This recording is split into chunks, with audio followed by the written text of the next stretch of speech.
Check,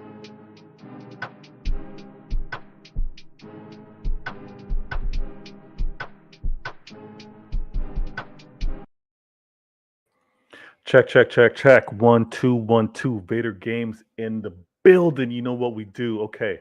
All right. All right. Lighting, audio, please. Please make sure if there is any type of crackling in the microphone right now, let me know in the comments.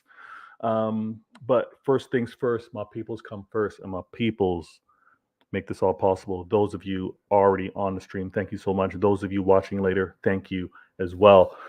We got a great show. CIA week 32. And if you don't know, CIA stands for CIE Intelligent Agendas. CIE Intelligent Agendas. The T is kind of silent. Now, what I want to emphasize is that a lot went down this weekend. A lot went down Saturday. A lot just went down very recently. Okay? There's a lot of energy, a lot of football energy happening right now. We're going to get into it. All right.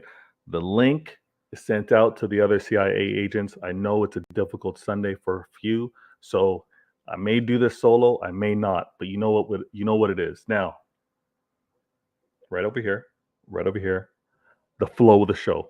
The flow of the show every week when you tune in, we deal with the Premier League standings. We look at who are the targets, who are the threats, what's happened, right? So we review the last game and maybe the last few games, depending on if there was a cup game in there. And then we also preview the upcoming week. And whether it's another cup game, Champions League game, Europa for some, we deal with that. And most importantly, here at CIA, we deal in counterintelligence as well. For some of the crazy, nonsensical, illogical, lazy, dumb, primitive, stale agendas, we counter all that with our intelligent points. So let me do this. Let me make sure I got my markers as best as I can. I'm gonna take, I almost forgot. So if you saw the thumbnail, right? And if you came here because you saw the YouTube thumbnail, fantastic. If you came here because you saw the notification, great. If you came here because you saw everything on Twitter, good as well. But this City Ultimate Test for Glory. Close your eyes. Maybe you don't even have to close your eyes. But when you look at the upcoming matches, when you look at the opponents, when you look at the ops that stand between us and glory, this is the ultimate test. This is a type of test to set a clear distinction of best team, of greatest team, of arguably the best ever, if the accomplishments happen, right? The opponents, the ops that stand in front of City for the league, for the FA Cup, and for Champions League. Glory, unquestionable. It just, the Mount Rushmore, the dare I say, the top tier. This is what this journey, this is what this path, this ultimate test can lead to. Now, let me get to the comments real quick, because every week I got to shout out who's first. I got to shout out who's in the building, dropping the first comment. And this week we got, is it a surprise? We got FIFA in the building. FIFA repping, doing his thing. We don't need Bellingham. FIFA, why are you doing that, man? Why are you starting the show telling me that we don't need Bellingham? We can put him to good use, FIFA. That's what you need to think about. Maybe we don't need him, but we can put him to great use. Think about that. Think about that, FIFA. Intelligent City fans. We're guarding against rivals. We don't need, if he becomes one of us, if he becomes one of ours, got to show him that love. And we're going to turn him into one of the best players if he does come here. No Perone. We didn't see any Perone ball, man. I'm sorry. We will smash United 7-0. This is definitely a talking point. Definitely a big talking point because that news just came through. And one could listen, FIFA, and everyone in the chat. United won on penalties to Brighton. Brighton's having a great season. For their standards, for United to be in the same bracket, same category as Brighton, some of those fans need to relax. You're not there. You're not there. You're not United again. If anything, you did what you had to do. You got into this final. But let's relax. Let's relax on how impactful you guys are. You're not going to be home. Many of your fans will be home, right, at Wembley, but you're not going to be home in that game. Bellingham overrated, in my opinion. I hear that, FIFA. He's overrated because he's been touted and talked about so greatly. Many would say he's overrated, but he's a young talent nonetheless. And a young talent with Pep, dangerous settings. No, I knew what you meant. FIFA. Manuel, hello, citizens. Shouting out everyone in the chat. Virtual Oath Studios. There's a narrative forming United to prevent the trouble. That narrative needs to happen for United.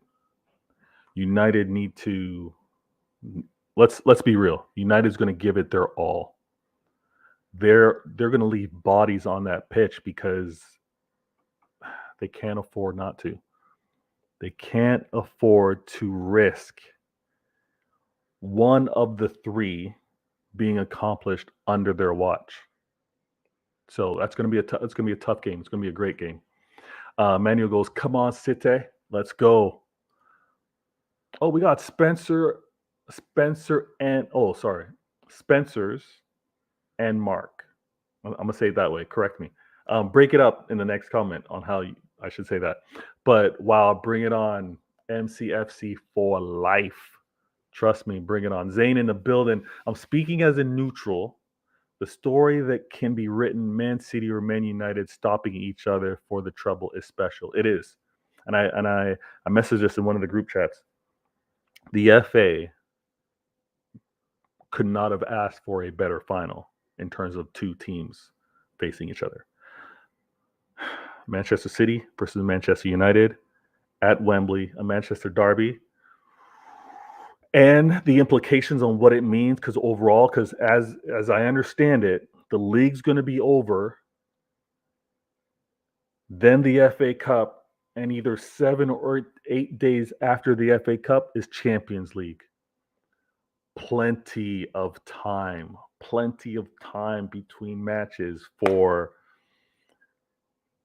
best 11s playing on final day, best 11 playing in the FA, and best 11 playing on Champions League night, if we happen to get there.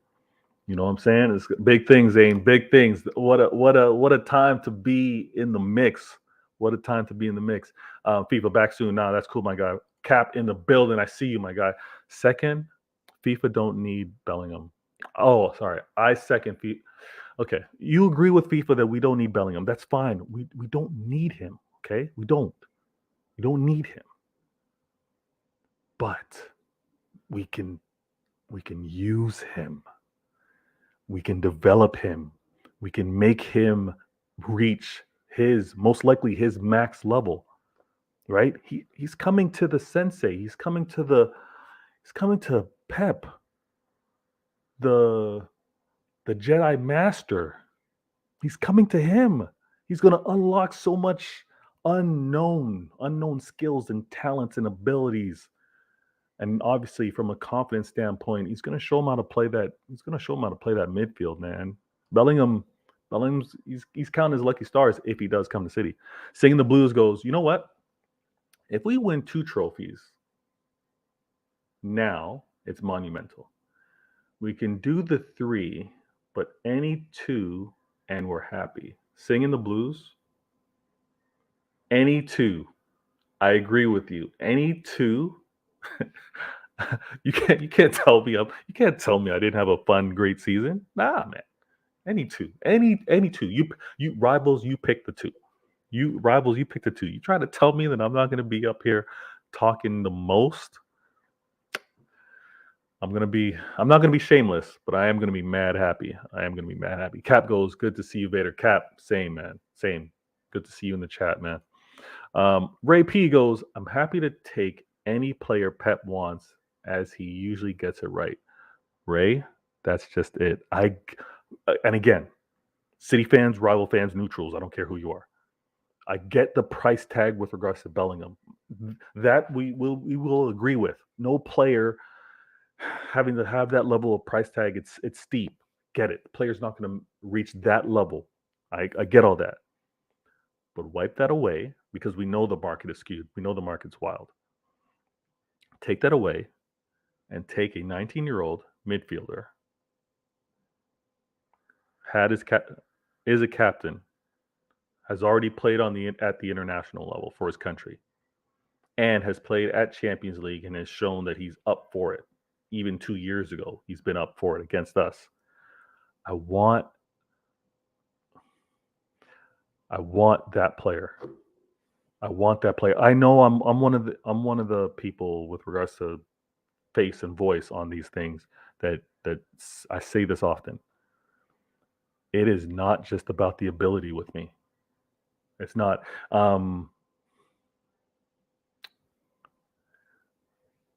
I got some big news to drop. So you know me as Vader. All right. I'm not saying that I'm a superhero, but there's an alter ego. Right. There's obviously a different side of me. But in my non-Vader time, I pursued athletics, and I was fortunate enough to do it at a high level. I'm getting a distinction, or I guess I'm being recognized for that next weekend. It's huge.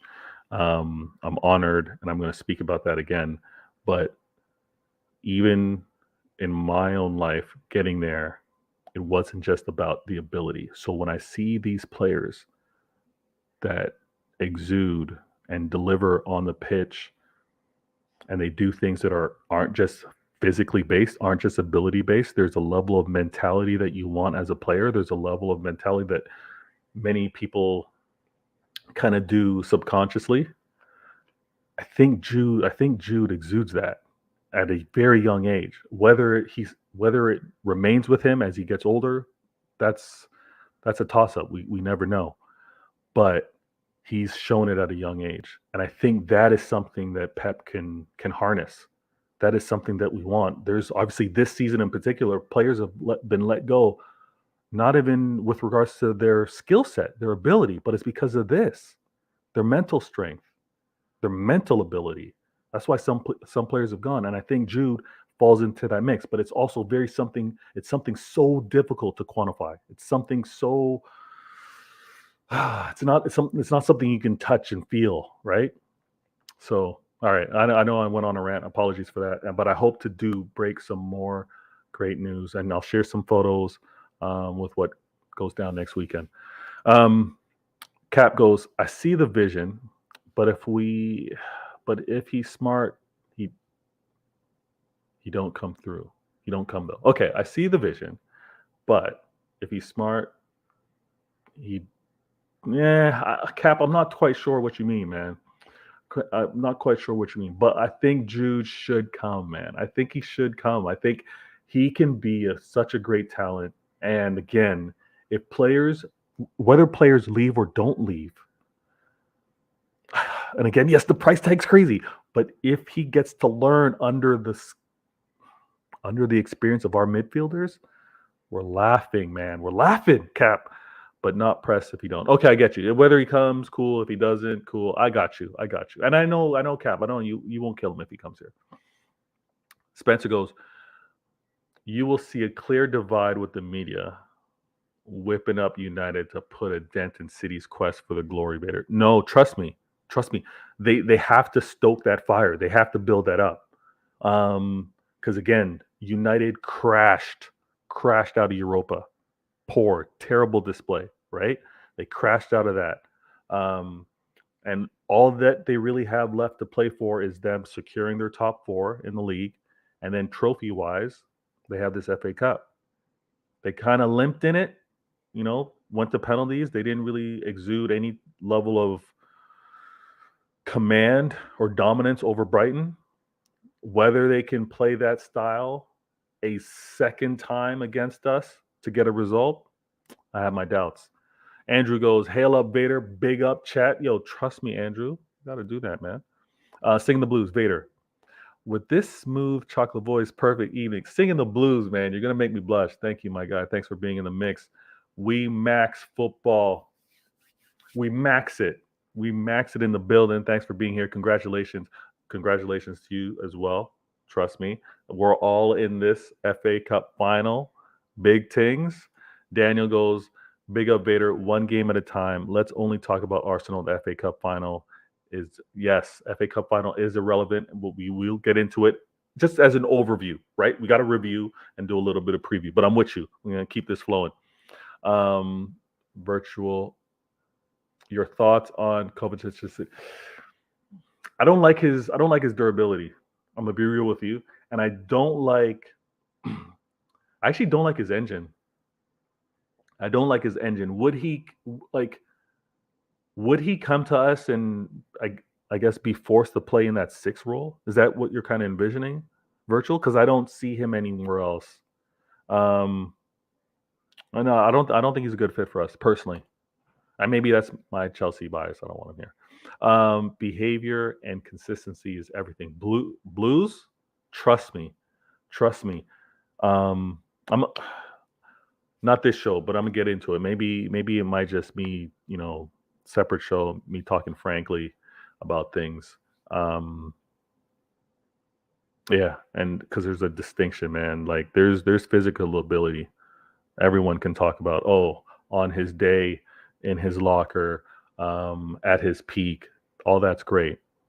But there's just some challenges that you got to see how a person, how a athlete, how a competitor deals with it on a mental level. And I think that's actually a big part to how our team has kind of formed over the years and how it's kind of been filtered down to who's actually remaining right now. Great comment. Cap goes, last thing about Jude is doubt he will stay for a long time. I'm with you. It's interesting because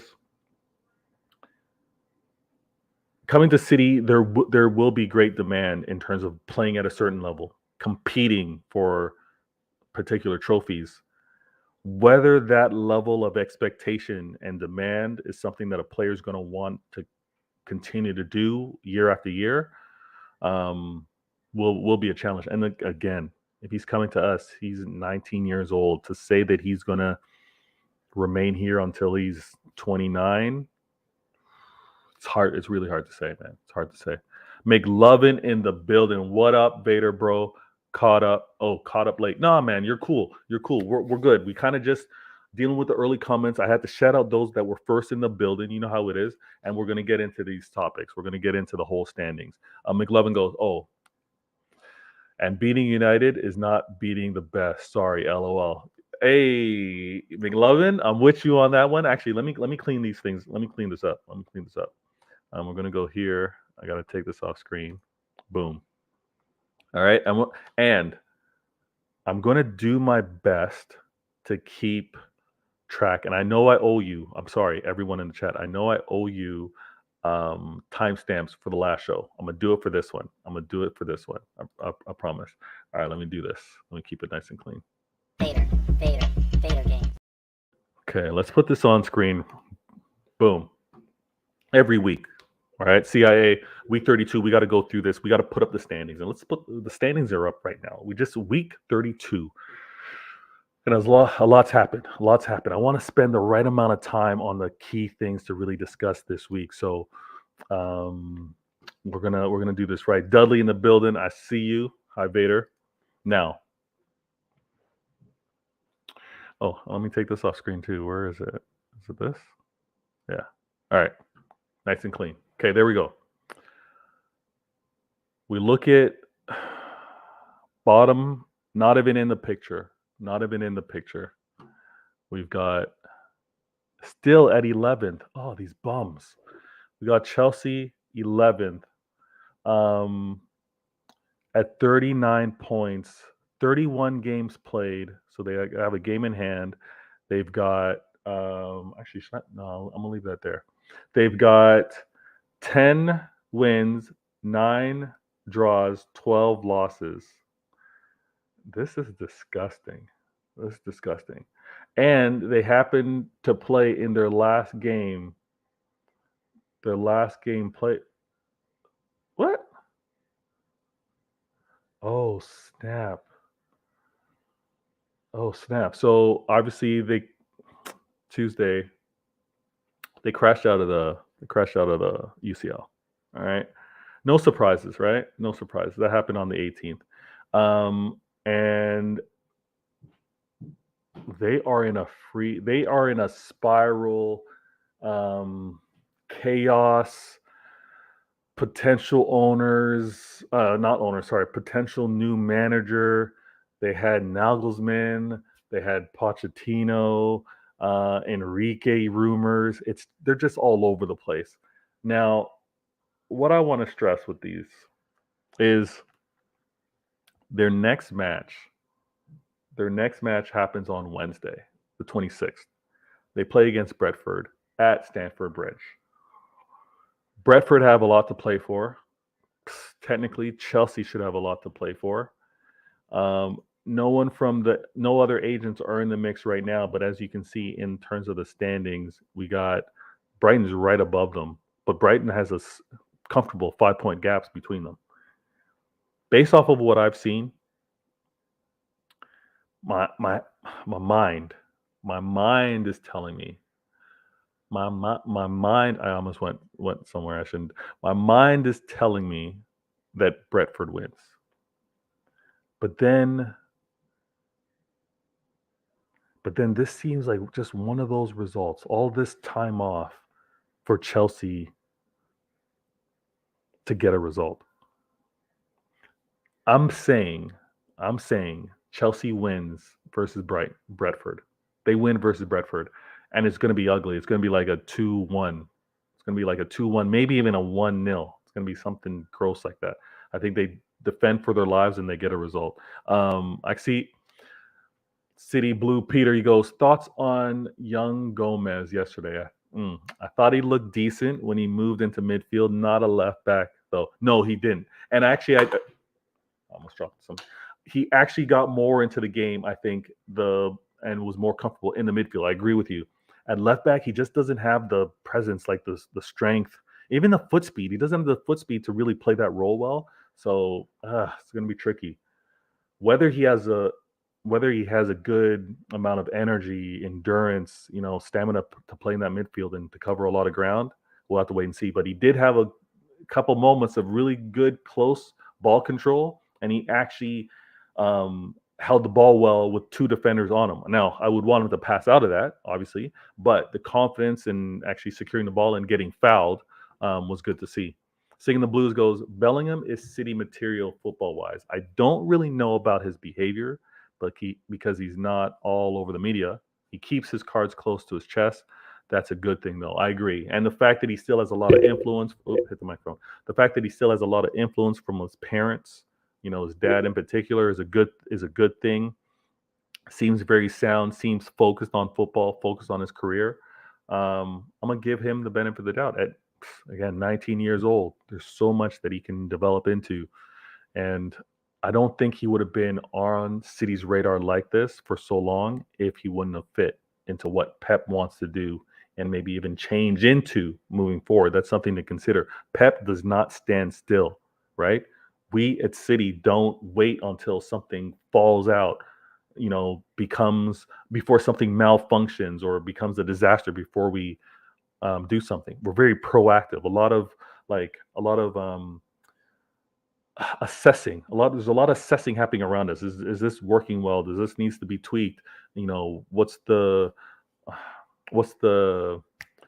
wear out progression on a particular player, or even a style of play? Is this style of play getting figured out? Is it becoming more difficult to get results? That's all things that we at City do, and Pep is on it. The girl RK in the building. Good afternoon. Thank you for being on the show. we got a lot to cover. Just dealing with Chelsea right now. Before we move on, let me say this from Cap.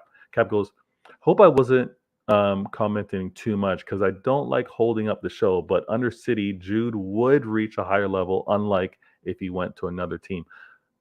Cap, you're not holding up the show. Your comments are more than welcome. Everyone, you're more than welcome to drop your comments in. It will not derail things. And because again, I'll spend a little time or I spend a lot of time on it. It's all with the flow of the show. You guys actually help dictate how things go. So I do enjoy that. And now you're right. Jude, I've actually toned things down with regards to him because I don't want to come out cross like, unfortunately this day or this era, Jude FC. I'm not that, but I'm looking at the profile of the player.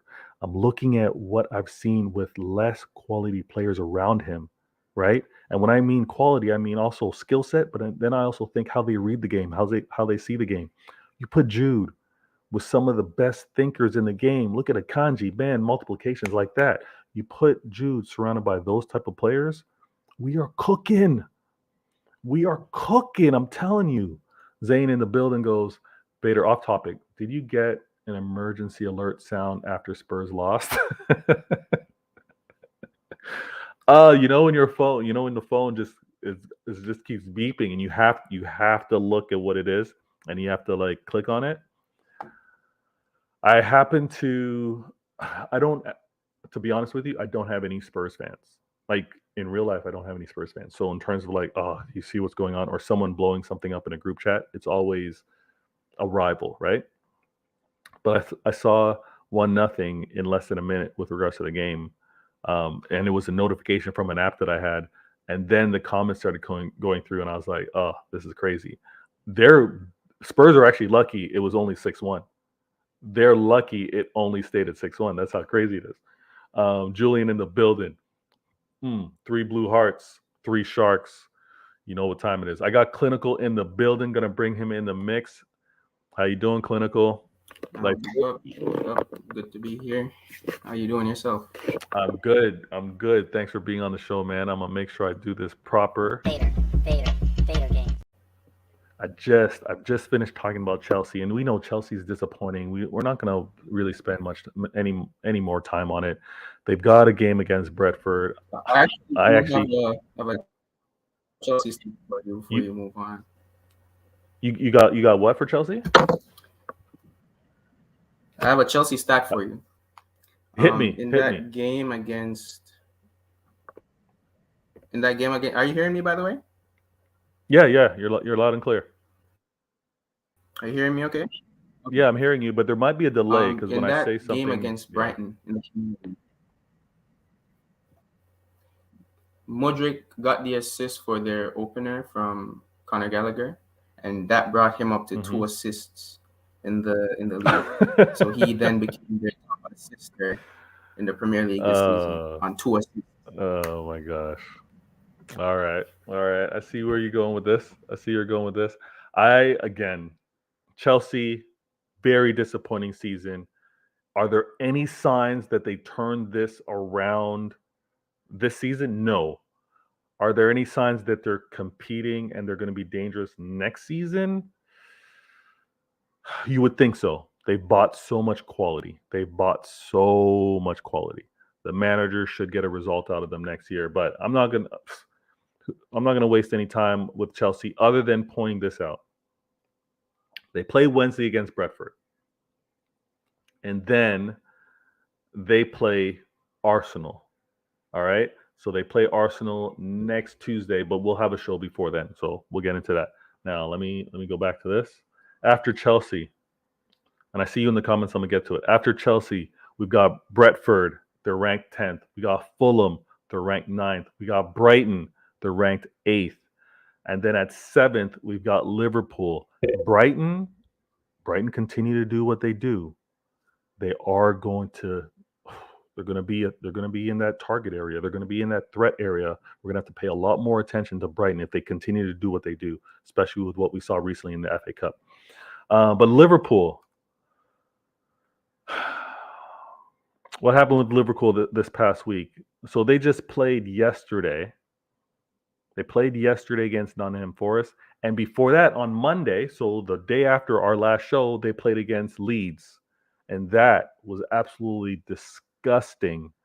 I did not watch the game. I watched highlights, not even extended highlights. Leeds just didn't show up. Leeds didn't show up. They said be gentle and just got dealt with, essentially. So that gave them obviously another 3 points for Liverpool, and that happened on Monday the 17th. And then they just played yesterday against Nottingham Forest, and let's see what they happen to do against Nottingham Forest. It was a tight game. Actually, I thought from some of the updates that were happening on the app, I thought that it was going to end up being a draw. But Liverpool were able to hold off and get that win. That was another 3 points. And as a result of getting 6 points this past week, I mean, I can't say that they're comfortably, but they're at 50 points. So after 31 games, Liverpool have 14 wins, 8 draws, 9 losses. Their goal differential is 21. It's not bad. It's not bad. And they're at 50 points. So they're in striking distance of 6th place because Aston Villa are there at 51. They're in striking distance of 5th place, which is where Tottenham are at 53 points. So we're going to get into it. Let me go to these comments real quick. City Blue Peter goes, concerns over Jude being overplayed at Dortmund. Does seem to play with lots of tape around his knee already at 19. Yeah, you know what? That kind of kinetic, City Blue Peter, that kind of kinetic tape, because I'm familiar with it. It's kind of what would have been like, guys wearing just kind of like the sleeve over like an arm or shoulder or even a knee or thigh. Like that kinetic tape is really just placed to be kind of like in some instances, it's a comfort thing. In other instances, it's kind of like it helps guide how a player maybe wants the muscle to feel under pressure or relax because of how the tape is placed. But I don't think it's a huge concern. We know that City's medical staff are going to do the one. They're going to do the once over a player. And I think Dortmund, unfortunately, Dortmund have a terrible medical team. We saw with how they were dealing with Holland over there. Emmanuel goes, Spurs lucky. Yo, Emmanuel, Spurs are mad lucky that was only 6-1. That was disgusting. That was quitting and then faking like you didn't quit. You don't concede that many goals in the first half. You don't concede 5 in the first half. When you do, you've quit. And then you make it seem like you don't quit with how you play the remainder of the game. It was absolutely disgusting. I haven't heard from Spurs fans yet, but can't be good. Can't be good. So we talked about Liverpool and Liverpool's next game. Oh, actually, did I mention Liverpool's next game will be versus West Ham. Tough game. And they're going to be playing against Tottenham. They're going to be playing against the Spurs on Sunday. So, Liverpool might get another 6 points.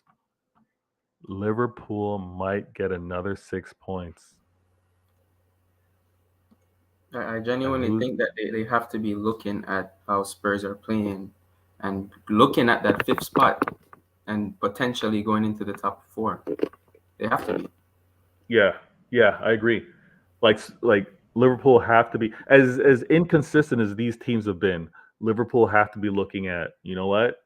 Let's just stay under the radar, get our wins, and before you know it, they're going to be 5th or 4th. They're going to be right in that mix. Because if Liverpool get 3 points, they are then tied with Spurs going into that match, and then it's kind of like a quote unquote 6-pointer because they're playing each other. But let's click on the Spurs and actually let me do this. Actually, 1 second. Cap, I see you. They need to introduce a white flag for teams like Spurs. Haha, saves, injuries, and fitness. Cap, if a manager ever threw out a towel like they do in boxing or in fighting, if they ever threw a towel onto the pitch to say, we concede, game's over, we lost,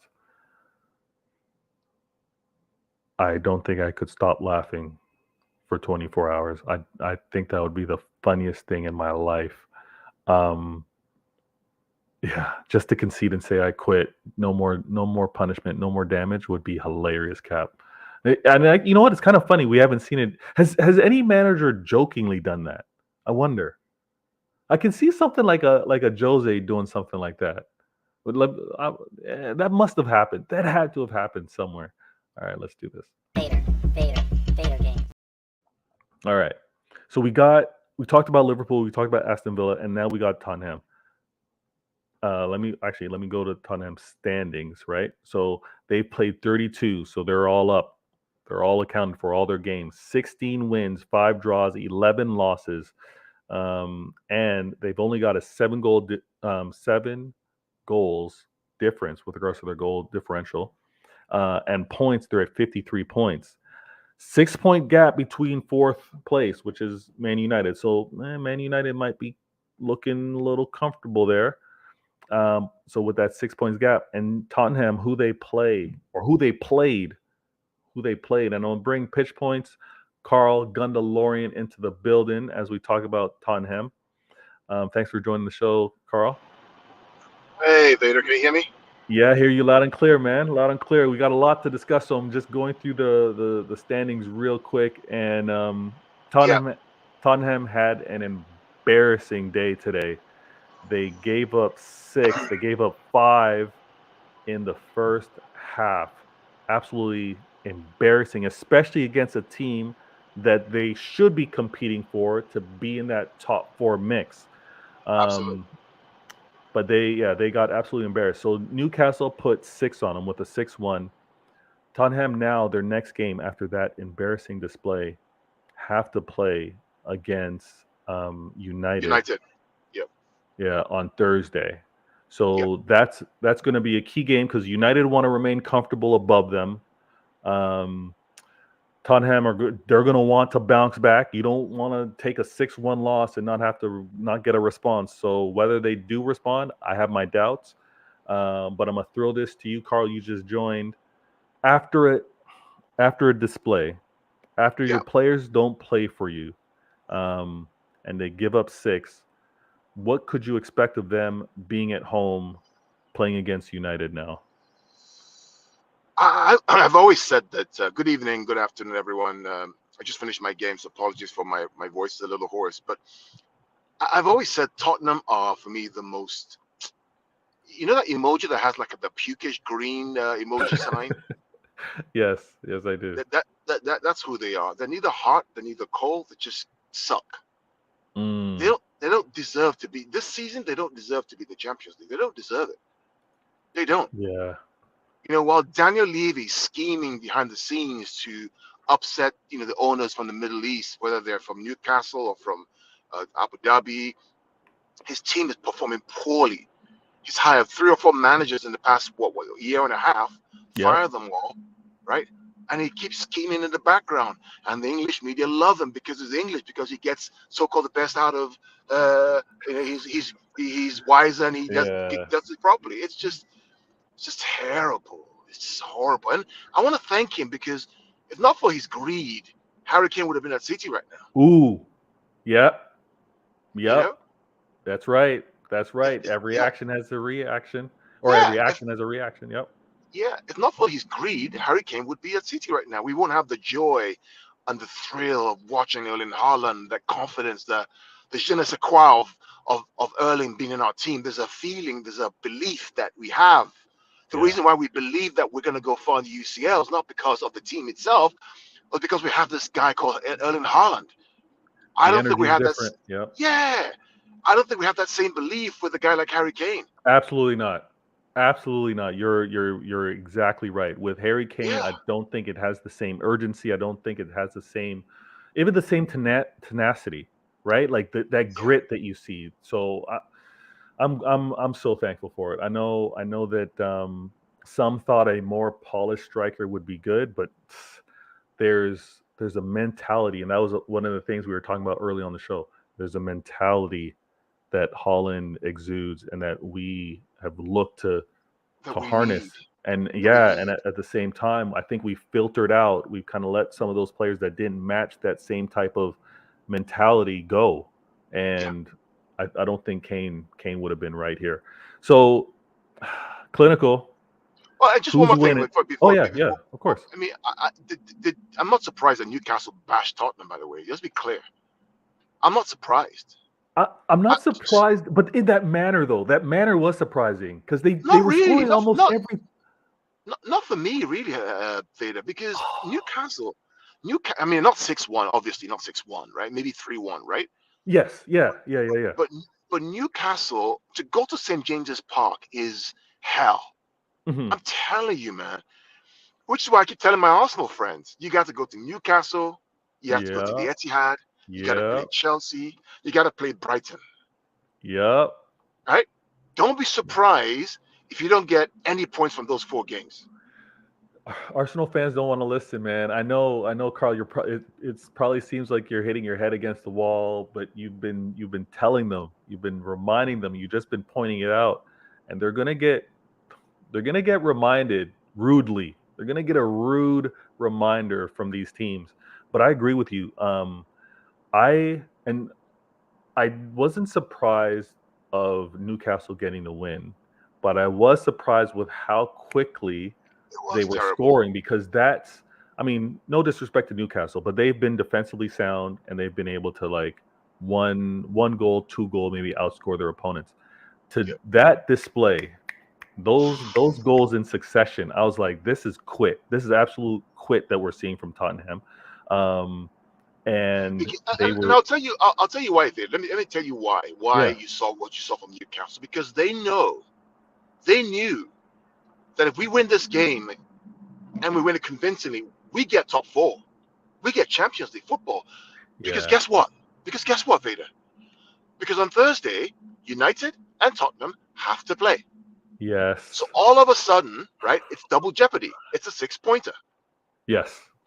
Now I'm going to translate that same mindset into the game on Wednesday, where the City fans and the City players know if they beat Arsenal, that's what? 2 points. That's 3 points they're going to drop, and they still have 2 games to play. Yeah. No, it's done. All right, we're getting there. So I mean, this is the psychology of why I wasn't surprised that Newcastle got the win, because they knew the importance of this game. They knew it. We win this game, Tottenham have to play in United. Yes. Somebody's going to drop points, and they are direct rivals for the 3rd and 4th. Now, remember, United are 4th, not 3rd. Yep, that's right. Well, yeah, they're tied on points, but they are 4th. They are 4th. Let me put that on screen for everyone. Yep. Yeah. So, and they have to play Tottenham. Now, let's assume that Tottenham win that game for whatever. That means that now Newcastle have one team that's in their own. One of the competitors has just dropped 3 points.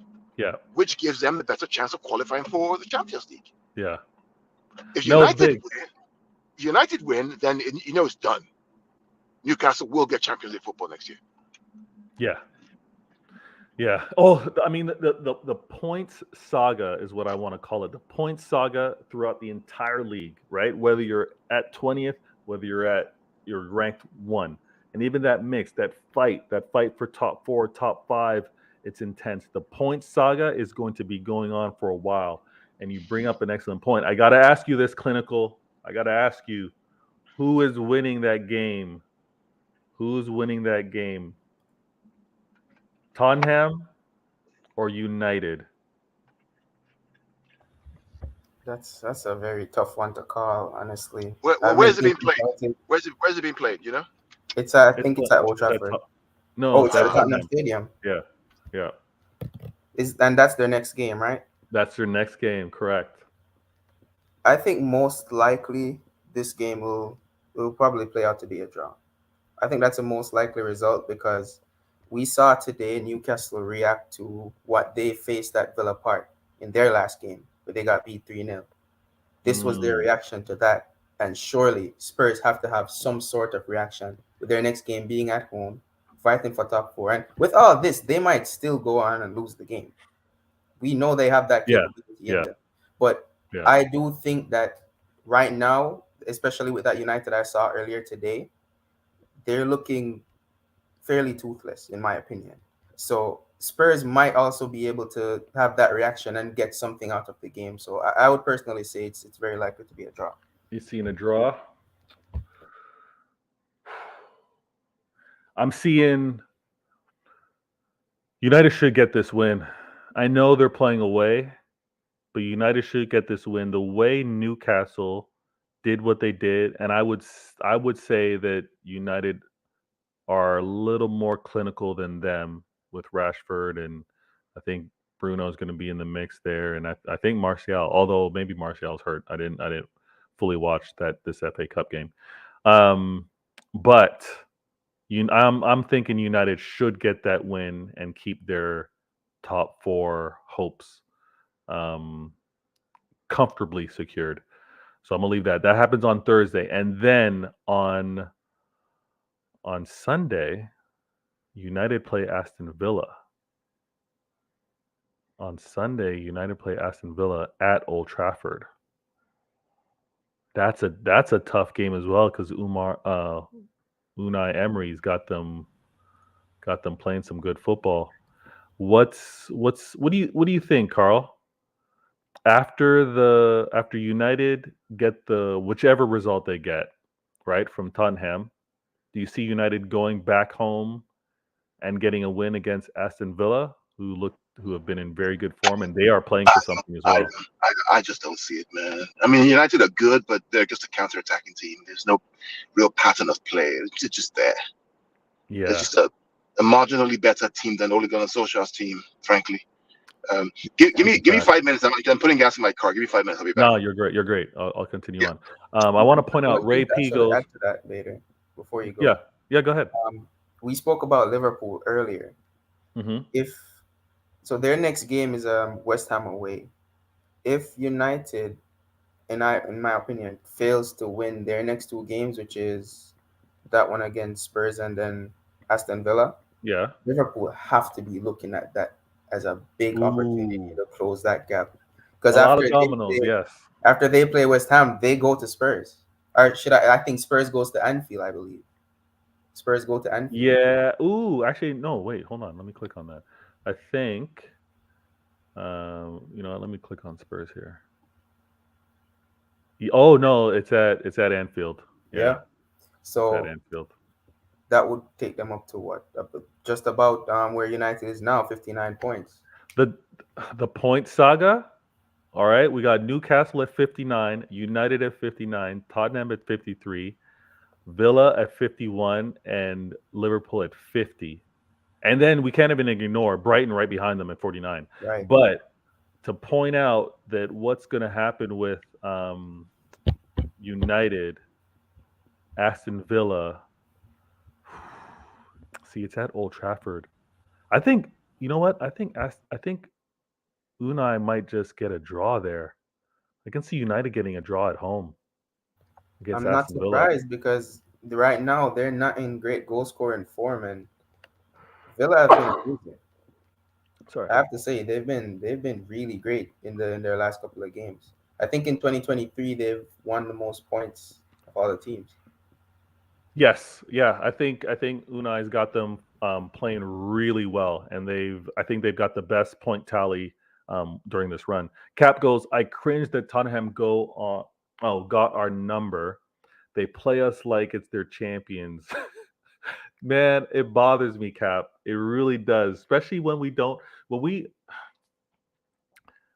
it's difficult not to sweep them, right?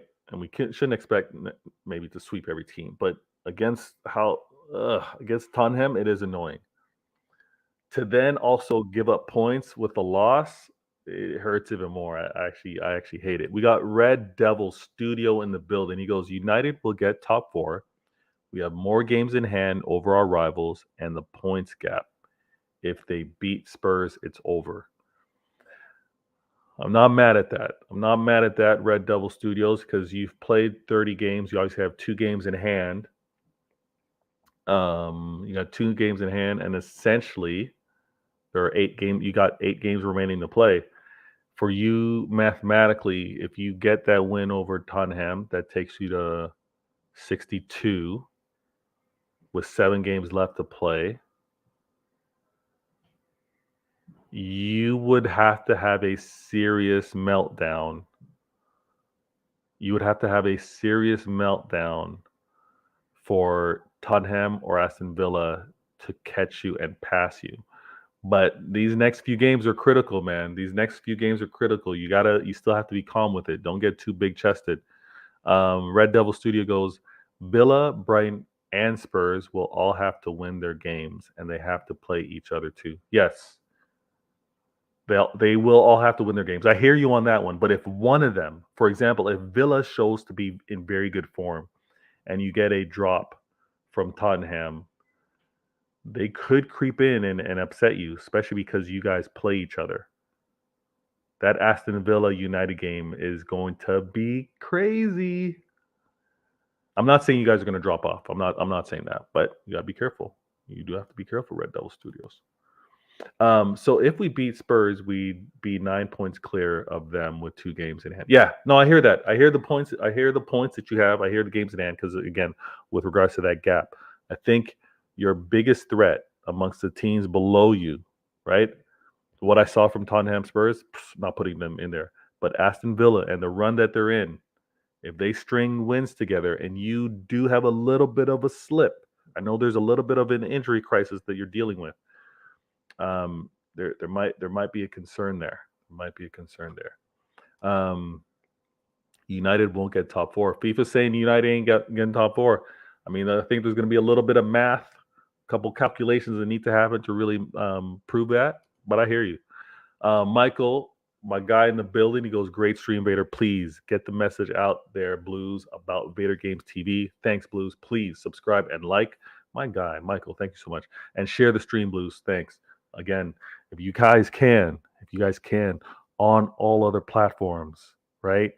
Whether it's the IGs, whether it's the group chats, whether it's the Twitter, if you got any group chats there, just in here saying, listen, City fans, make sure to join. Rivals, come hear what this man has to say. He does a weekly review and preview. And we're going to get into some big things today. We got to get into some big things today. Emmanuel goes, I'm surprised by Aston Villa, how they managed to sneak into your European qualification. Emmanuel, Emery's doing his thing, man. He's doing his thing. He's reminding Arsenal fans about how quality he was. He had a bad go. They showed a little bit of impatience when he did stumble, but he's been a quality manager, no doubt. Red Devil Studios goes, now Villa will drop points. They drew with Brentford and have to go to Anfield and Brighton in their last 2 games. Don't be surprised if they get points at Liverpool. If Liverpool are in a position where they're not playing for anything, like if they kind of have a run where no matter what they do, they're not going to break top 4, I don't see them playing for top 5. Tough one, Red. Tough one. We will smoke United 7-0. FIFA, I hear you, man. I hear you. We'll get to it. Cap goes, I would rather United get the top 4 than Liverpool. Man U not doing anything in Europe. Ooh.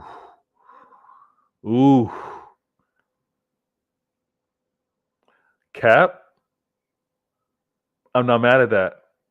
No disrespect to United fans in the chat. I think it is less threatening to have United in this top 4 than Liverpool. Sorry, Carl.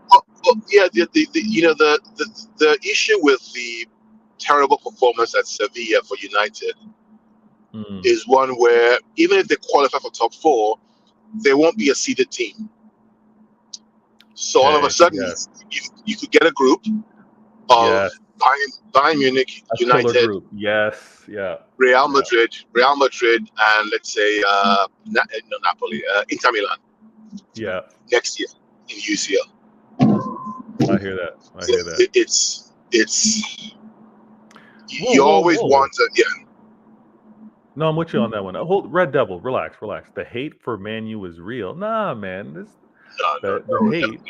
There's no Hate's hate. not There's real. no It's hate. just an observation of where you guys are playing right now, the opportunities that when you have been in Europe and what you've done, and it's like, you know what, risk assessment. Because here at CIA, we do a lot of analysis. We look at threats. We look at targets. We look at potential issues down the road. And again, like my man I mean, said, there's no hatred. I mean, think about at the start of the Europa League, I thought the final would be either Arsenal or United versus maybe Sevilla or somebody else. We all thought Mhm, United were going to get there. yeah, I mean, so that is an automatic seeded spot within the Champions League. It's irrelevant whether they get top four or not. right, You win the Europa League, you are you're a in. seeded team within the Yeah, UCL next year. You don't yeah, have to play the champions of the other four leagues in Europe. I You are agree. one of the big boys. I hear that. Um, Red so Devil says here real quick, goes, you better get that trouble. Listen, Red we Devil don't. tweeted. But Vader, we don't need the treble. I don't care about the treble. Don't Mm, care. I don't care mm, about the treble. I've said it from day one, right? This season, on record. I only care mm. right now about the Champions League. That's all I care about. Now, Okay, the yeah, now the Premier League, if I win it, I'm happy because I deny Arsenal, right, and all their fans. But yeah. treble, nobody gives a shit about the treble. Don't care. What do I want the Mm. treble for? What do I Well, want the treble for? early in the chat, and forgive me, I can't remember who mentioned it. It was singing the blues, Vader. Singing the Blues said, Yeah. Singing the Blues I said, don't. I just want two. I just want two It's trophies. funny I that don't he care said what that. they are. I just want It's two. funny because he said that at the start of the season when we signed Haaland. I was talking to one of my friends who is a United fan, and I was telling him, any two trophies, I take the season as long as we get one of the big ones. So if that means we do the double or we get the Carabao and the league or the Champions League and any other domestic cups, I'm fine with that season. I'm perfectly fine with that. Okay, Last season we won only the league. That's definitely an improvement for this season. And next season, that's a good place to be I mean, looking. Vader, the only people who are talking about the treble is the media and Mhm. rival fans. Mhm. I don't care about the treble. I do not care one iota. In fact, I'll go as far as saying that if we win the Premier League and we're in the final of the Champions League, play the B team, play the B team in the game before the final. I'm serious. Right. Yeah, in the FA final. Because I don't want a case where De Bruyne's playing, he gets injured, they can't play the final. I don't want that. I don't want it. I hear you. Let me Couldn't care shout out. less.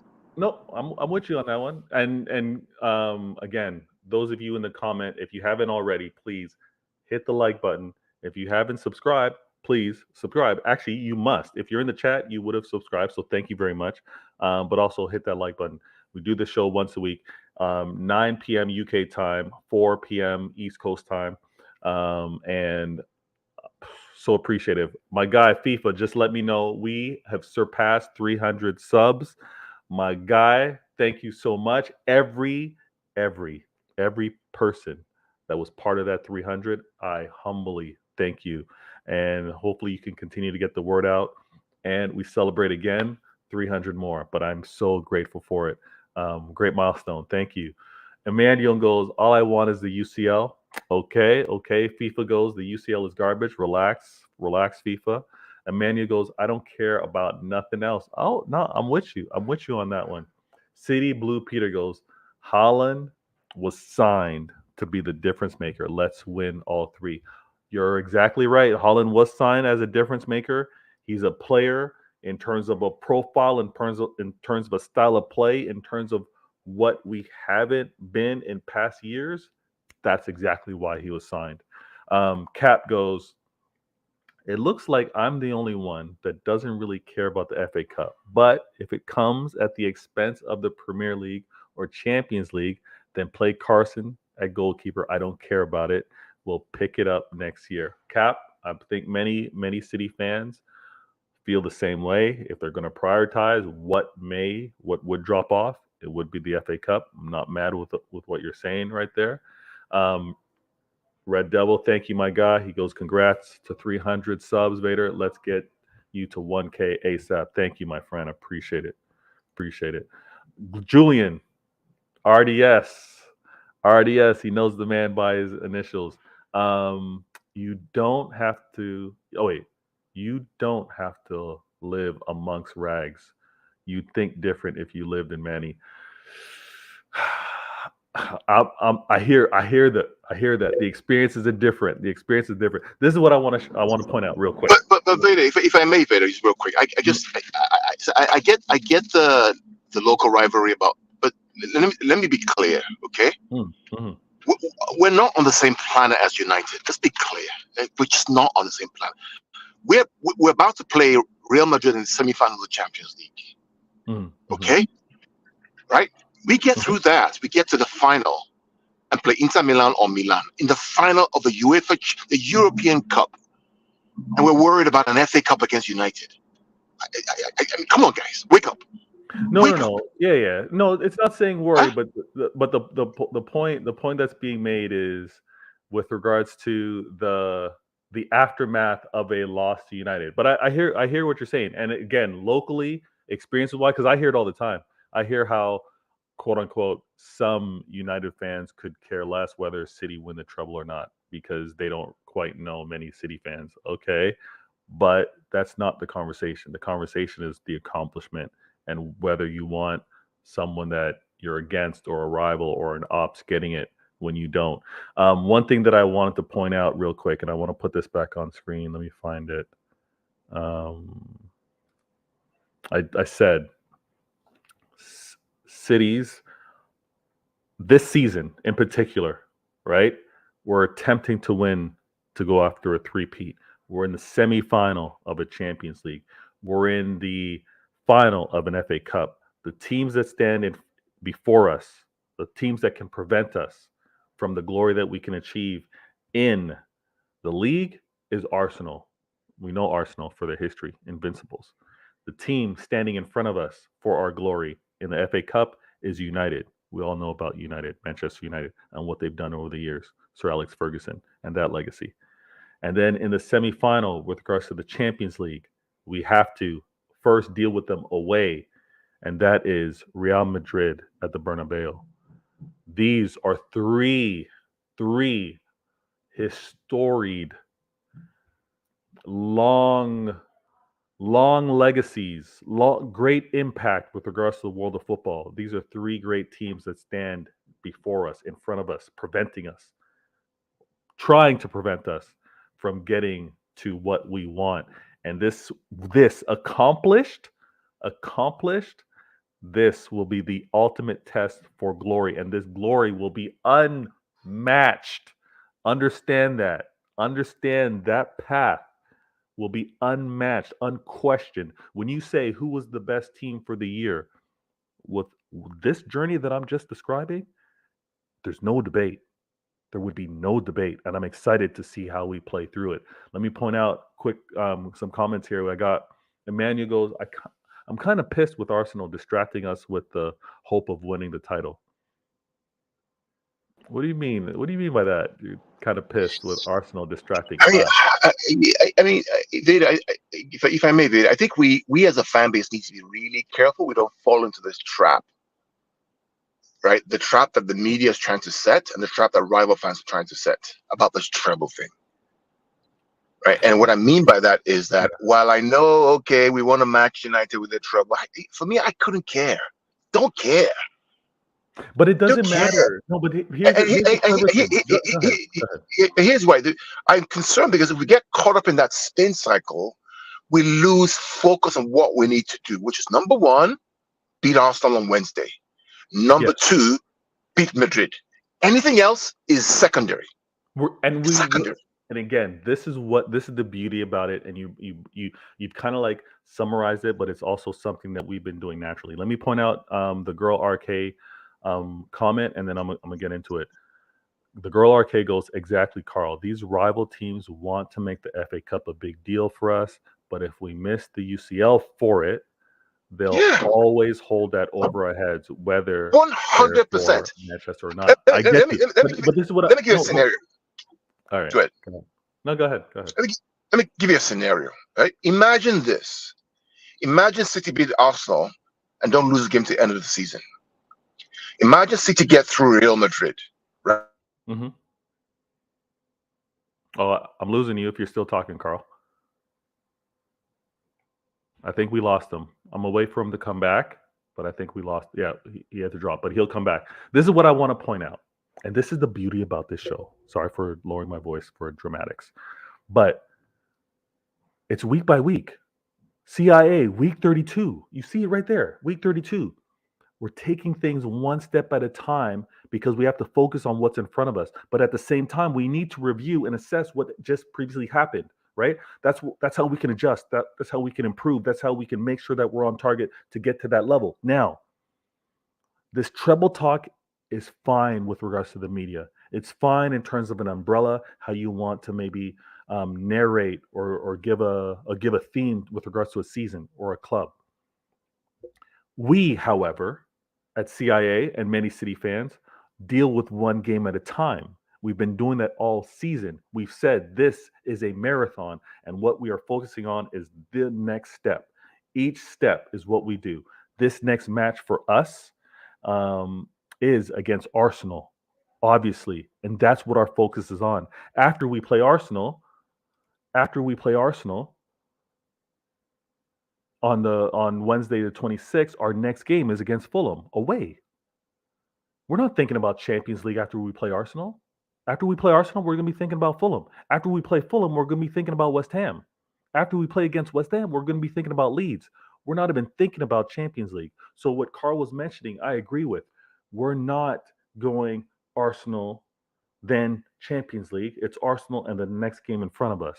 And that's how we've been able to be so consistent. And that's why I also think we won't fall into that treble talk, that treble pressure, because we have to play the game that's next for all those things to even matter. We have to play the game that's in front of us for that to matter. So I don't think we get drawn in, Girl RK. I don't think we kind of slip that way. I don't think we get distracted. I don't think we count wins before they happen like Arsenal fans do. I think we still deal with things one game at a time. And the momentum that we're going to get, totally focused on winning that game versus Arsenal, is going to be key. Forgive me in the chat. Let me get to the comments, and then I'm gonna kind of get back on point. Where do we go here? So City Blue Peter goes, don't underestimate an Italian team if we get to the Champions League final. If we accomplish everything, it will be unparalleled in English football. Trust me, if we get to that point and we're facing one of those Italian teams, we already know what style of play to experience. So that's going to be a difficult, hard-fought game. And when that time comes, we'll have to be prepared for it. Emmanuel goes, the trouble is media bull. It is, because I don't know if Red Devil Studios was still in the mix, but at the time of them pursuing the trouble, right, or when they were still in the mix for the trouble, I'm sure Sir Alex Ferguson had them playing the game that was in front of them first and foremost. First and foremost, you win the game, and then you deal with whether you're on a trouble pursuit or not. City Blue Peter goes, it's more about beating Fulham on Saturday for me. Wednesday, we'll be fine. It's the game after. Woo! Yo, City Blue Peter, we're kind of like in the same wavelength. The energy, right? The energy, the excitement, the making sure that we deliver in a very intense game against Arsenal could have the levels drop. Could be like we got that win, and then slip up against Fulham, and Fulham are dangerous. The girl RK goes, the UCL is important. Any other trophy will come. Just imagine how much chemistry the boys will have with Erling next season. The UCL pursuit for many of these players, if it happens to be won by this team, first ever for the club, the chemistry, the synergy, the being on the same wavelength, it's all there next season. All there next season. These players are going to be amped up. And not only that, new players that have been in the mix, or players that didn't really contribute as much, they're all going to be so eager to be involved. It's going to be amazing. We'll get there. Emmanuel, you can play the B team in the finals against United. I don't care. Emmanuel, I think you and Carl are on the same point. I hear all that. But let me start that. I'm gonna come back to that. Manuel. City Blue. While Pep runs this team, it will only ever be one game at a time. I'm with you. And we as fans need to be one game at a time. Cap goes, if the only insult fans can say is we didn't win a treble, sign me up. Cap, you think they're gonna get at any of us by saying you only won the league and Champions League? You think they're gonna get at any of us for that? Get out of here, man. Forget it. Cap goes, we got time on our side. We do. We have some players that are really eager. FIFA goes, start Calvin Phillips versus Fulham. I think many in the chat would agree. Maybe start Calvin in the FA final. But let me put this on screen. And you know what? Let me know in the chat. Did I do it proper with regards to Newcastle? Did I say what Newcastle had to do? I talked about Newcastle slapping up Tottenham. I didn't. Actually, you're right. Let me go back. So Newcastle slapped up Tottenham 6-1. Disgusting. Embarrassing. Then they play on Thursday against Everton. So they play Everton on Thursday. That's a big game because, again, Newcastle needs to remain consistent and get their points. And then on Sunday, so not, they play Thursday, rest Friday, Saturday, they play again 3 days later on Sunday against Southampton. And we know Southampton are playing for their lives, their literal existence in the Premier League. So that's going to be a tough game. And then they get a week off. And then they have a week off before they play Arsenal. So I'm going to say, Klilnical, you tell me if you disagree. I'm going to say Newcastle get a win away at Everton. Newcastle get a win at home versus Southampton. And then we'll also look at, do you agree with those two predictions? Honestly, after hoping so hard that Southampton got something against Arsenal in the last game, I'm manifesting them staying in the Premier League. Like, I know it's a pipe dream at this point, but and you think they stay in the Premier League? If they fight like that for the rest of their games, because they only have 6 games left, they had to start doing something like that last game against Arsenal. Right. They didn't have another game to waste. And of their next 6 games, 3 of the teams they play are around them. You're breaking down Southampton. Sorry, you're talking about Southampton. Yeah, I'm saying a couple of the teams that they play in their next 6 games are around them. So if they can a couple of wins, then just maybe with how Everton and Fulham, especially even for them, I think they do. I don't think they will, but I do think that they must be fighting for the possibility even. So they have to throw something at it, and I'm just manifesting that somehow they stay up. We go get Lavia back next season. All right, I'm not mad at that. Newcastle do have some. They have some fight on their hands. So Everton, that's going to be a battle. Southampton again is going to be a battle. And then when we do this show next week, we'll talk about their matchup against Arsenal. Sorry, Carl. Okay. Now,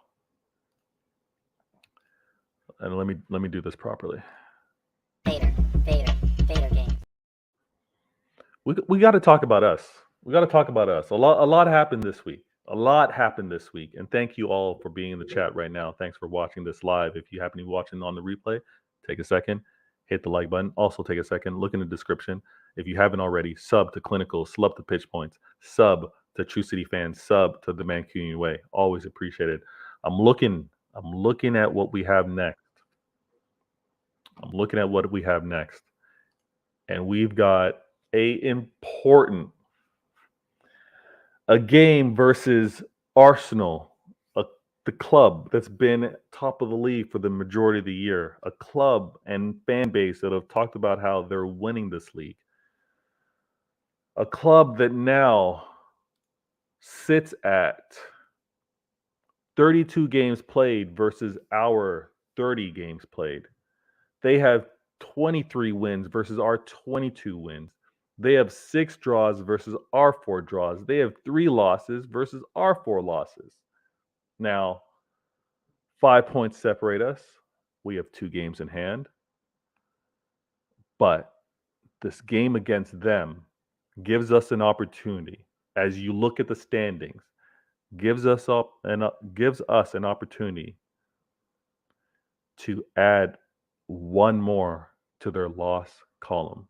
They have 3, we have 4. We play them, we take them to 4 losses to match us, and we would still have a game in hand. On top of that, we would then close the point gap from 75, us at 70, to them 75 and us at 73.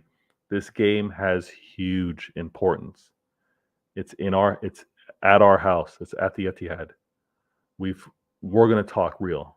We know that a portion of the fan base had to make a choice. Do I travel to Champions League? Do I travel to Wembley? Do I then also go to the game at the Etihad versus Arsenal? Tough decisions. Not everyone has those leisure recreational dollars to spend on all 3. One would say there wasn't the greatest showing at the semifinal for Wembley. Maybe some of the fan base said, final, semifinal, which one am I going to? Maybe they place their bets on the final. 1 trip to Wembley versus 2. And maybe some of the fan base also said, you know what? I know how important this Arsenal game is this year. I'm going to make sure I'm one of the fans to be there in full force. So some decisions were made. I have no doubt that the fans are going to be at peak level versus Arsenal on Wednesday. Quick review. We played Bayern on Wednesday, the 19th, 1-1 draw. Handled business. Everyone, professional performance. All right? And if I'm going to be honest with you, that penalty should have been 1-0. That should have been us leaving there with another clean sheet. But we did our thing versus Bayern. We then followed that up yesterday playing against Sheffield United in the FA Cup semifinal. 3-0 result. Riyad Mahrez setting a hat trick record not done before since the 60s, if I remember correctly. Or sorry, maybe I'm mixing up records. Us going through the You're right. FA. You're correct. You are correct. Okay, that was the record. Okay, I thought it was also us not conceding a goal throughout the FA Cup, also being a long-standing record that City had established. Now, we've been looking good. Pep's been having the players know what their instructions and roles are. Pep has also made it clear that I need players fresh and ready for the game on Wednesday. Let's quickly, I'm going to put this on screen and I'm going to talk about it. The lineup that we saw versus Bayern had Haaland, Grealish, Gundo, KDB, Silva, Rodri, Stones, Ake, Diaz, and Akanji with Ederson in net. Then, keep that in mind, close your eyes, try to remember it. And then we look at who Pep started versus Sheffield. All right? Versus Sheffield, he had Ortega, Kyle, Akanji, Laporte. He had Gundo, he had Phillips, he had Bernardo Silva, and he had Haaland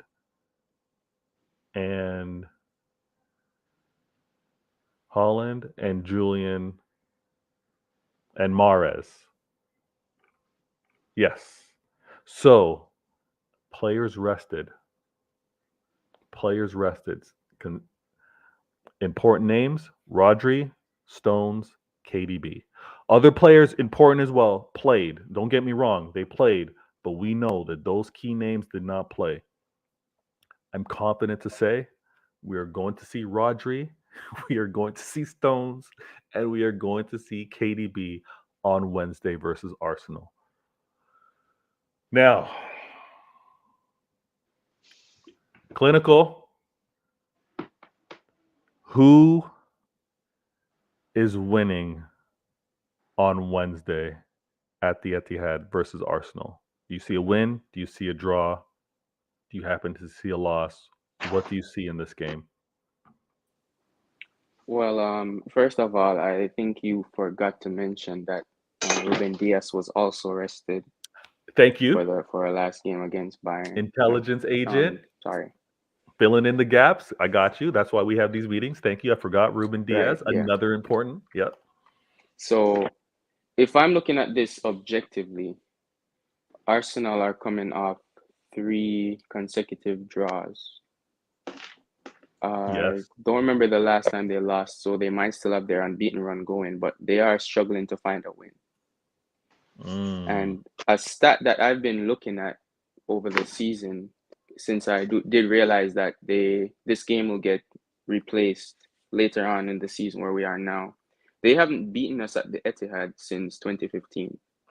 And the last time they got a draw with us at the Etihad was 2016. I really like it when you come with the stats. Viewers in the comments, blue hearts. Let me know when you really like when Klilnical comes with those stats, with the historical stats. I like that. But just think about that for a second. Like, we're in 2023. They last beat us in the Etihad in 2015. Their last draw against us was in 2016. Klilnical. Let me just add one little sweetener to this. Go ahead. Yeah? The last time Arsenal beat City at the Etihad, my son wasn't born.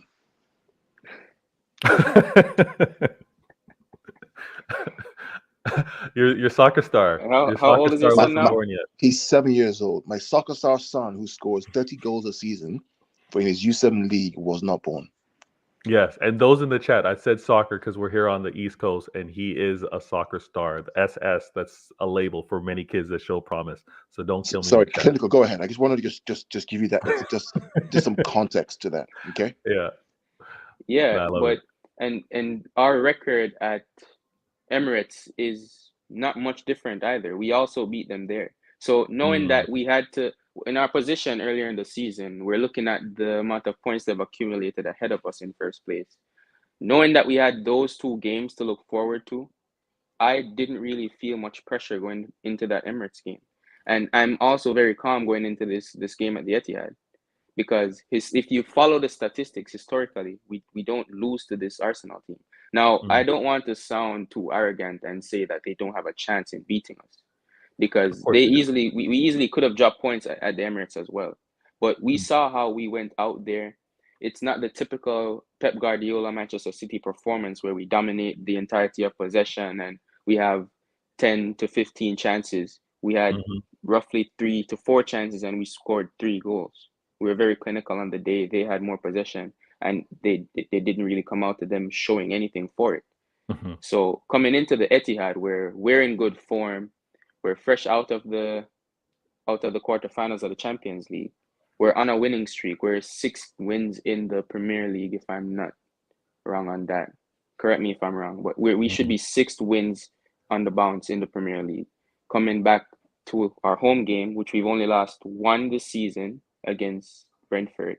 And another funny thing before I wrap up, you can listen to Arsenal fans and they'll tell you, oh, if we beat City, we don't have to beat City at the Etihad. We can lose to them and still be at the top of the league. Okay, fine. And then fast forward after Liverpool and West Ham, we can draw to City at the Etihad. We don't have to beat them. We get a draw, then we're still top of the league. Fast forward again to this game. Yep. If you look at this game now, they're all saying, oh my God, we have to beat City at the Etihad, which we haven't done since 2015. Yep. So all the pressure is on them. They're stuck in a rut.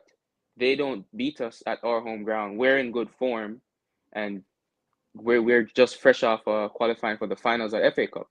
So all of these positives in our favor, and I'm not sure if you guys saw Michael Antonio saying that what a friend he has that works at Arsenal heard them speaking of Manchester City for the first time this season, and that's just before, just around the game with Liverpool when this rut started to happen. They're talking about how good we're playing, and just suddenly their performance is starting to look shaky. Speak on it. That's what I'm saying. Let me know if you want my score prediction, but I can tell you I'm very confident going into this game. I do think we'll win. I'll say that much. Okay, yes, I do want to win. I don't actually want to score prediction. It's too early. This is Sunday. Games on Wednesday. We got time. There's going to be previews. I'm sure you're going to be in some I'll combos. hold on to it. I'll hold on. Yeah, to hold on to that. Now, a lot of Simone Biles is what I like to say. Sorry, a lot of Simone Biles. If you don't know, she was an American gymnast, Olympian. So there's a lot of mental gymnastics happening with these Arsenal fans. All right, they have to come up with different narratives, different scenarios in a positive way for why they're not concerned or worried about the draws that they've recently had. But they're quick to only look at what happens in the league. But their last loss, yes, it was with regards to penalties, but it was at the hands of Sporting. And then before that, if we're going back, their last loss within the league would have been Everton. But they've had a few draws, and again, a reminder that loss to Everton was after suffering a loss from us in the FA Cup. So they went loss, draw, loss again for us in the league, and then went onto their winning ways.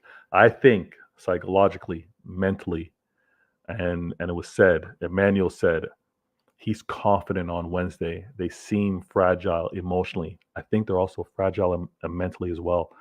Like Klilnical just mentioned, they went from just focusing on themselves to now checking their rear view mirror, checking their side mirrors to be like, what are City doing? Look at City's form. They look threatening. It's changed, and it's going to have an effect on them. I'm predicting a win. Yeah. Yes, Carl, I was going to throw it to you. Yeah. Who's fit and not injured on their team? I'm just curious. Who's fit, not injured at Arsenal? Yeah. So let me put up their last game. Their last game, which was played against Southampton in a 3-3. And don't even get me talking about the added extra time that happened in that game. Oh, my goodness me. But they have a healthy keeper in Ramsdale. Their right back, healthy Ben White. Holding is in for Saliba. Gabriel, consistent starter. Zinchenko, consistent starter. I hear Saliba's out for the season. Is that true? That's one of the strong rumors, although some Arsenal fans believe that there might be some type of push. He's gonna risk it for such an important game. I mean, here's my point of view on. So you're gonna risk William Saliba, who hasn't played in how long? Yes, weeks. Against Erling Braut Haaland. Really? Ooh, yeah. So you're a manager. If Arteta does that, and Arteta is incompetent. He'll show that the pressure's gotten to him. If he's going to risk that for that game versus... You cannot risk. You cannot risk. Agree. I mean, even the best of defenders, Upamecano, these clowns United who are there, right? Mm-hmm.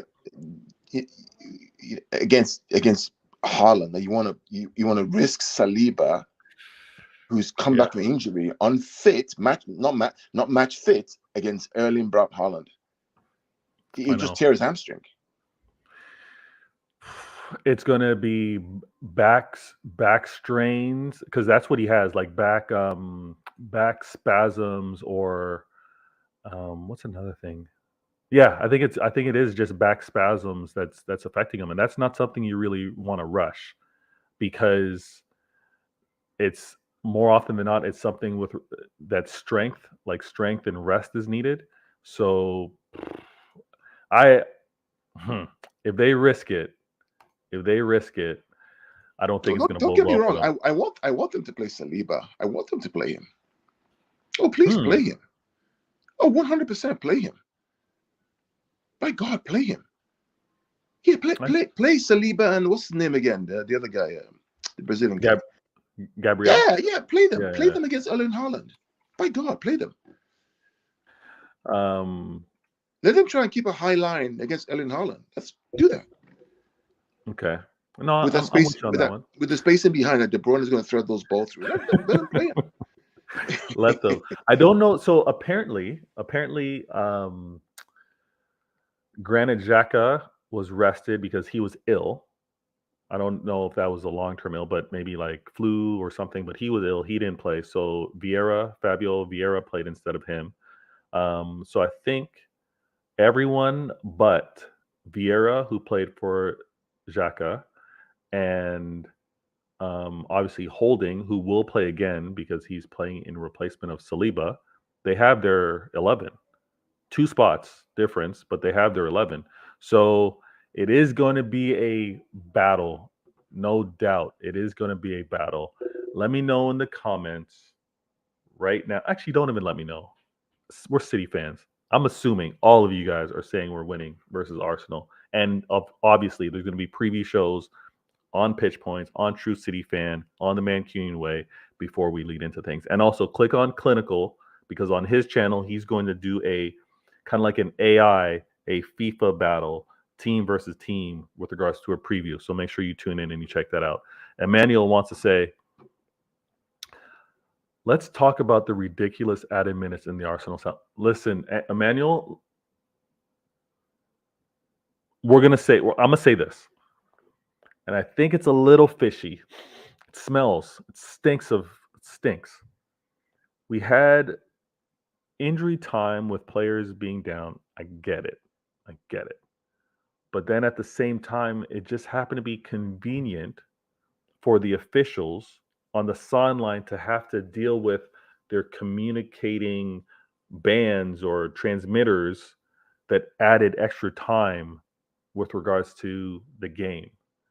And I myself don't like that. I don't like how those officials can actually influence a game where Arsenal are down 3-1.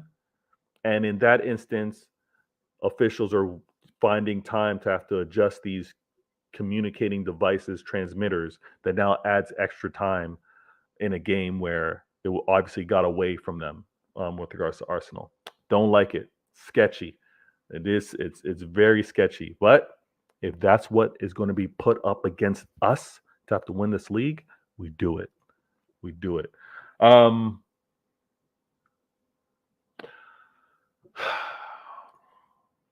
Our next game is going to require a proper preview.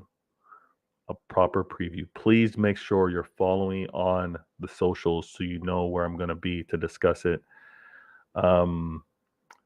This league is far from over. But this matchup is the biggest of the season. This game versus Arsenal at the Etihad is the biggest of the season. I started this and I want to bring it back. City Blue Peter goes, watching City in Germany cost me €700. Couldn't afford London, but we'll be there on Wednesday. Atmosphere will be special versus Arsenal, and it always is. And versus Arsenal is when it really matters.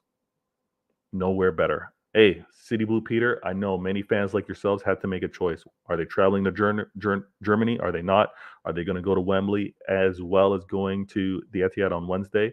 Those are some decisions that many fans had to make.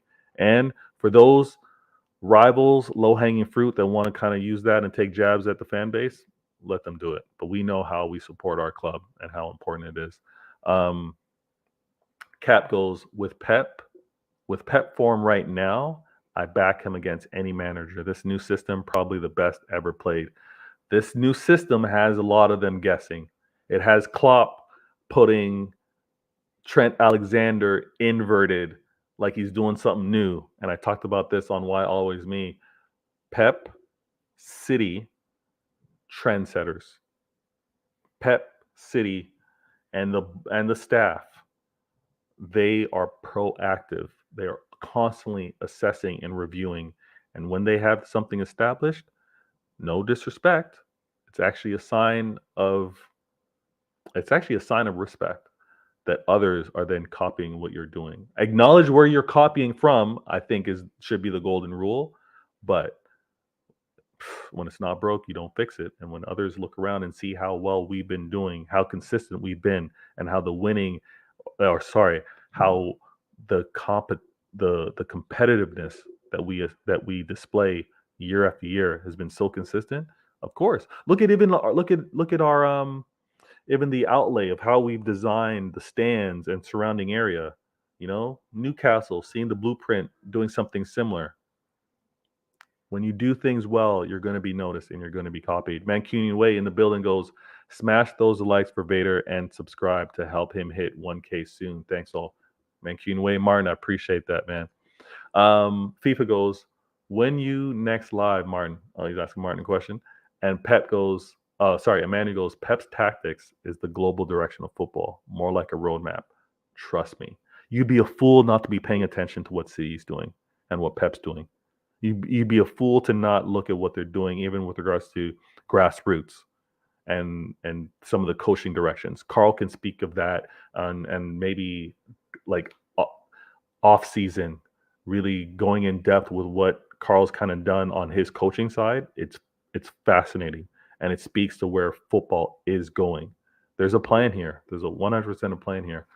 I'm gonna put what Martin's saying on screen for you guys to see. FIFA goes, you should do YouTube shorts, to be honest. Then your subs will fly in. All right, I'm gonna take a look at that. Hopefully I can use existing and make that happen quicker.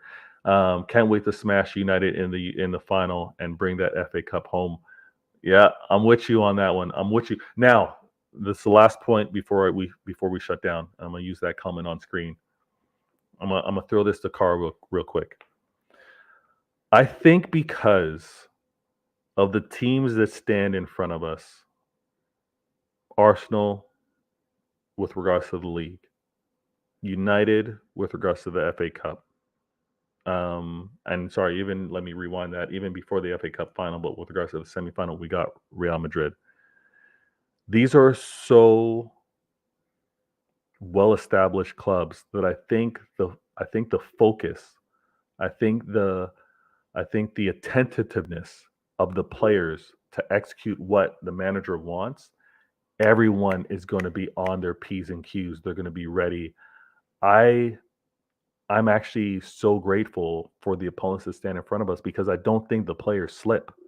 I don't think the players take anything as a given. We got this, right? I think everyone's going to put in those extra efforts in practice, that extra attention, and we get the results. Well, there's a picture that's making the rounds right now on social media from the game yesterday. The picture, I believe, was taken by a guy whose handle is Sheikh MC. Okay, yeah. I mean, the picture he takes is of the bench. And on that bench during the game was Ederson, De Bruyne, Diaz, Erling Haaland, Bernardo Silva, Ilkay Gundogan, Rodri, and there was somebody else, I believe, John Stones. Okay? On the bench when the game was still going on. And after the game had finished, if you notice, all those players who were on the bench were on the field celebrating for the kids who were on the field who closed out the game. Because they recognize that it takes everybody for us to get over the line. Both the players who, like Gomez, who did very well yesterday, who's been struggling, but he played his part yesterday. Yeah. Even when Calvin came on, he did his part, closed the game out. All these guys all have a role to play. Ergo, they were on the field playing, and we won 3-0. Fortunately, right?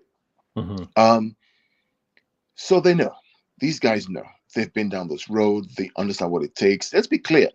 If you go back to this year's Champions League, look at all the away games. I believe all our away games, except for one, were all draws. In Champions League? Yes. Yes. The only one we won away we won 4-0 to Sevilla, I believe was 4-0. Went to Copenhagen. It was a draw. I think it was 1-1 or 0-0. 0-0. It was 0-0. One that Yes, after we'd already beaten them on our first home leg, if I remember correctly. Away to Dortmund, it was a draw. I believe it was 0-0, 1-1, something like that. Away to RB Leipzig, it was another draw. It was 1-1. All the home games are wins. So there's something these guys have learned about. We don't need to control the game for 90 minutes.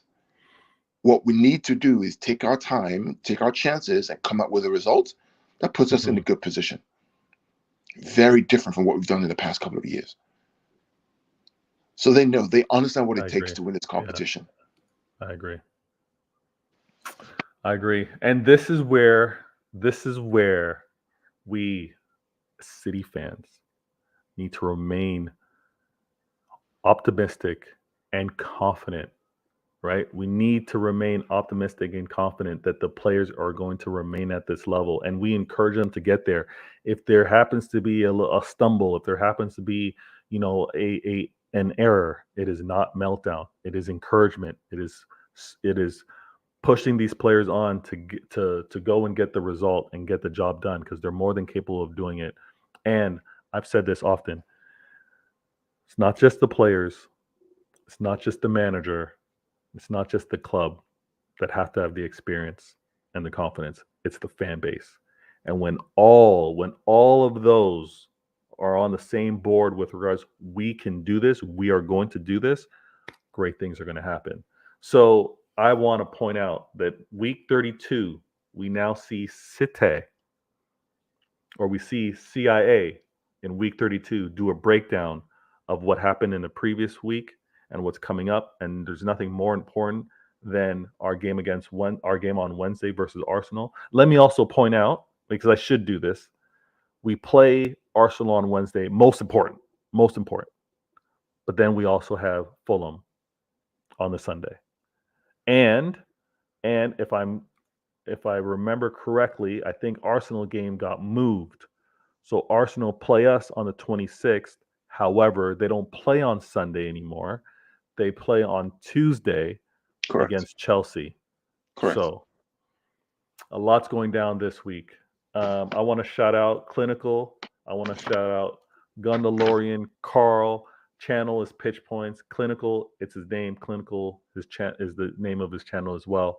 And everyone in the chat, please show the love. Continue to show the love. Look out for the Mancunian Way. Look out for True City Fan. Their channel details are in my description as well.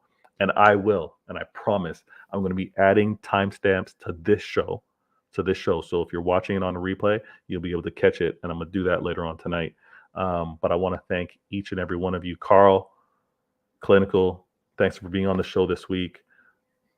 Great results. Let's continue to keep our chin up high, because we're obviously going to be hearing it from many rivals. Oh, I almost missed this. The fact that we play against United in this FA Cup, it's going to be interesting energy. I'm an energy guy. I'm not a hippie, but so don't kill me in the chat. But it's going to be interesting energy, because we know of the hatred that there is for United. So what could have been everybody rooting? Who hates United? Sorry, not who the hates media. United? The media. No. The media. They're media darlings. The media's going to love them. But when it comes down to like Liverpool fans that have a big fan base, when it comes down to maybe Arsenal fans, even Chelsea fans, right? Yeah. There's going to be what could have been everybody rooting for David versus Goliath in a Brighton versus City, right, is now going to be maybe more of an even split. Same amount of fans hating on United winning this FA Cup as there would be for City winning this FA Cup. So it's a good thing. Let's use that when we kind of maybe have some of these rival conversations. But yeah, I wanted to make sure I got that point out and not forget it. I missed some comments. Oh, my bad.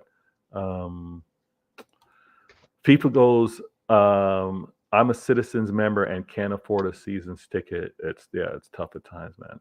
They only give about 22 tickets to clubs. Rest go to corporate, sadly. Yeah, with regards to FA Cup, I know the disproportion's different. Me Grand wants to buy me a season ticket next season. How much are they? Oh, they're talking they're talking in here with regards to season tickets. Cap goes, I was going to talk about that pick. They look so at ease. Oh, Cap was going to mention that pick that you mentioned, Carl, with regards to that bench. Again, when you have them looking at their own teammates and they're calm and they're actually like they're as happy as they are on the pitch as they are on the bench, to know that it's a team game, that's when you're at your best. You can rely on your next teammate pull their weight and to be able to do the job. That's when you're at your best. These guys still talking about tickets. Cap goes, time flew by, quality stream again. Thank you so much. Yeah, I mean, we're closing in 140, an hour 45. So I don't want to go too much longer, but I do want to respect the comments that have been shown. Julian goes, 3 blue hearts, 3 sharks. Trust me, shark attack is in effect. FIFA still talking about tickets. Dre P goes, I think City's energy in the FA Cup will be high. It's up to City to keep their heads and they'll win it. It's going to be interesting when we do get there because there is going to be a 1 week gap. Yeah, sorry. this is. I know. I got caught off earlier on, and this is why I'm saying that we fans need to be focused, really laser focused. If by God's grace, or inshallah, that we get to the final of the Champions League, there's only one thing on our mind, guys. Let me put it this way. I know that a lot of local fans want the bragging rights about United, etc. Okay, I get it, and I respect that. Okay, imagine Sheikh Mansour or Pep Guardiola. Okay, you conquer Madrid. You have 1 week to the UCL final. You have to play United, who is the last game of the season. They're going to be full of energy. They're going to be rough in their tackles, right? And you're going to risk playing all these big boys. How are the big boys going to feel about 7 days before the UCL final, if they make it there? Yes. So it's going to be an interesting dilemma with regards to rhythm and flow, because like we said, that FA Cup is still 7 or 8 days before the Champions League final. So it'll be interesting how Pep does it. To your point, maybe if he does see them trying to stick in with some of these challenges, them trying to lay one on some of these players, maybe the 11 that originally start don't finish that game against them pretty early. My point is, I guess my overarching point, and maybe it's me being the way I think about things, right? I'm always very cold and calculated and very clear on objectives. The number one priority and objective for us is UCL, number one. Number two is the Premier League. That's it. If the FA Cup comes along, we win it because United are poor, or our bench players can do a performance, good. If we don't win it, I couldn't care too. This is me. If you make it to the UCL final, and you make it to win the league before the FA Cup, and the league is done, and you win the league, there's only one priority, guy. There's only one priority. Yes, I hear you. Now, how you manage that priority is going to be interesting because there's no games. That last game in the league, and then I think it would be 2 weeks of no football if there's no maybe you're right. Maybe the FA Cup now gets the team to be in rhythm, but then it's a risk, right? What if somebody pulls a hamstring? They can't recover in 7 days. What if somebody does something with God forbid ACL? You know, that's no recovery. And as you know, not only at my channel but Pitch Point's True City fan, Mancuni Way, we go in depth. So we are definitely going to be looking at how we have to deal with this semifinal versus Real Madrid. And then on top of that, we're going to have the proper look advancing to see what games will whoever that opponent is on that other side, when is their last game in the season? Are they playing in anything afterwards? Because we are definitely going to want to match rest versus rest and have our players ready. But before we get down another rabbit hole, I'm going to end it there. I'm going to put your comments on screen. I'm going to talk to it. We won't address it, but I'm going to talk to it just so out of respect. Dre P goes, as a big club, all trophies are important, in my opinion. Should want to win a final if you're in it, and it's a priority. I hear that point, Dre P. And we're obviously, it's going to, like we had to do with the semifinals, we're going to be looking at where players are at, risk assessment, and making the right decision. Mancuniwe goes, yes, Carl fans will go mad playing reserves in a final against them. No, we're not going that far with regards to reserves, Martin, but the concern with regards to making sure that we don't risk bodies for a final that's 7 days later is going to be something that many are going to have to be aware of. And Martin has a point, right? I mean, it's there, but then at the same time, too, I can guarantee you 100% that if you put out the first full team, the first team all full in that game, 99.9% of those guys are thinking about the final 7 days. I'm telling you, man. Yes, that there's no doubt, and Pep's going to have to manage that with regards to the Yeah. mix, because maybe, and this is the thing, maybe there are some that won't have that many minutes required of them in the Champions League that are going to be the ones to really bring it home in the FA Cup. But we're, guys, in the comments, we're not going there yet. We got Arsenal on Wednesday, so we're not even going there. All right. Thanks for being on the show. Thanks for being in the comments. Pitch Points, Carl Gundalorian, as well as Klilnical, guys. Always appreciate and respect you guys' input, and thank you so very much. In the comments, let me put these on screen before we shut down. Always enjoy you guys and your points with regards to the show, and we will be back with a Why Always Me. I believe it's episode 80 in the middle of the week, and I do have some big news that I'm going to share with you before the weekend hits. Thank you for being on the show. Beta Games TV, episode 9 of CIA Intelligent Agendas, week 32, and we're out.